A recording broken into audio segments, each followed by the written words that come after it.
আজকে আমি আপনাদের সাথে শেয়ার করব আমার খুব পছন্দের একটা রেসিপি। আর এই রেসিপিটা হচ্ছে আমার মায়ের হাতের স্পেশাল একটা রেসিপি। ডালের বড়ি দিয়ে শীতের নতুন লাউ দিয়ে মাছের মাথার তরকারি, আর এটাকে অনেকে ঘন্টও বলে। এই জন্য প্রথমেই লাগবে লাউ। আমি এখানে কচিচে একটা লাউ নিয়েছি। দেখুন, লাউটাকে আমি প্রথমে পাতলা পাতলা করে কেটে এটাকে কিন্তু আপনারা বেশি একটা পুরো করে কাটবেন না, আমি ভিডিওতে দেখিয়ে দিচ্ছি। এরকম পাতলা করে কাটতে হবে, তাহলে কিন্তু এই তরকারিটা খেতে খুব ভালো লাগবে। আর একদম ঝুরি করে কাটবেন না।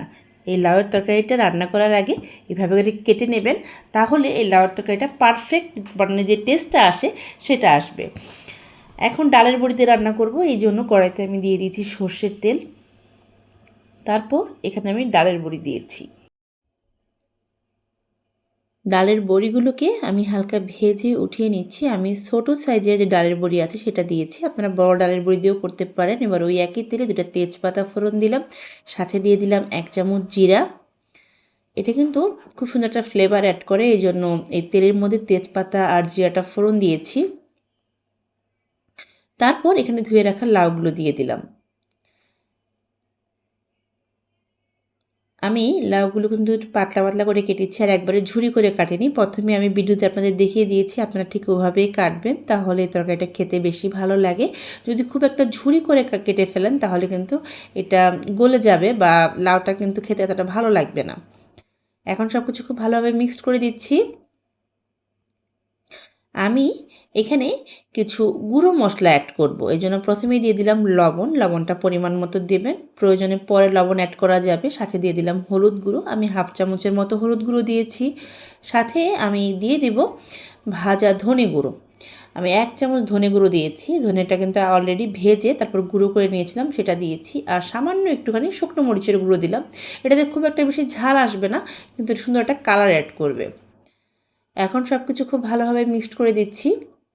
লাউগুলোটাকে আমি হালকা একটু ভেজে নেব, যাতে করে মশলার যে কাঁচা একটা স্মেল আছে সেটা নষ্ট হয়ে যায় আর কালারটা একটু সুন্দর হয়।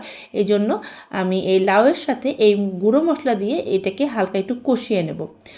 এখানে কিন্তু আমি কোনো জল দেইনি, কারণ লাউ থেকে কিন্তু এমনিই জল উঠবে। আপনারা যদি দেখেন যে জল ওঠেনি, তাহলে সেখানে একটু সামান্য জলও দিতে পারেন। এখন যেহেতু বড় মাছের মাথা দিয়ে রান্নাটা করব, এখানে আমি রুই মাছের মাথা অলরেডি লবণ আর হলুদ দিয়ে ভেজে রেখেছিলাম, সেই মাছের মাথাটা এখানে দিয়ে দিলাম।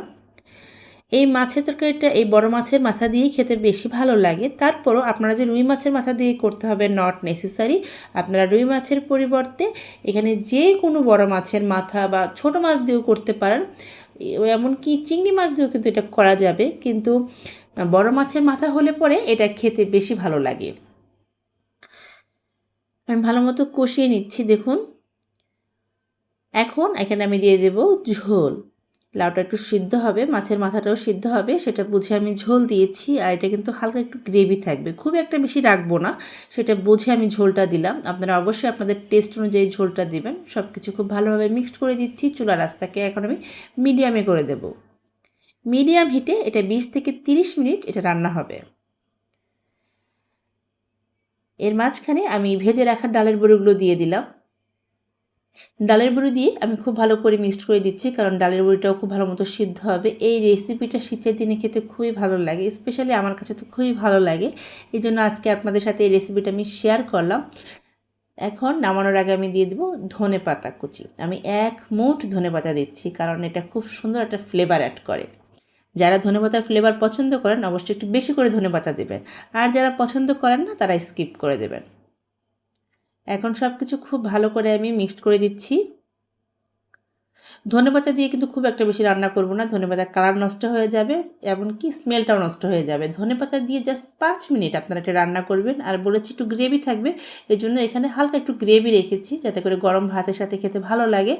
একবারে শুকনো করে ফেলিনি, আপনারা অবশ্যই আপনাদের টেস্ট অনুযায়ী নামিয়ে নেবেন। অফ ক্যামেরায় আমি লবণ এবং ঝালটা দেখে নিয়েছি, আমার কাছে সব কিছু পারফেক্ট আছে, এই জন্য কিছু আর আমি অ্যাড করিনি। এই সময় আপনারা লবণ বা ঝালটা দেখে নেবেন, প্রয়োজনে দিয়ে দেবেন। হয়ে গেল আমার ডালের বড়ি দিয়ে বড় মাছের মাথা দিয়ে লাউয়ের তরকারি। আমি বাটিতে সার্ভ করে নিয়েছি। আশা করি এই রেসিপিটা আপনাদের ভালো লেগেছে, বাসায় ট্রাই করবেন। আশা করি নিরাশ হবেন না। সবাই ভালো থাকবেন। আরেকটা ভিডিও নিয়ে খুব শীঘ্রই চলে আসবো।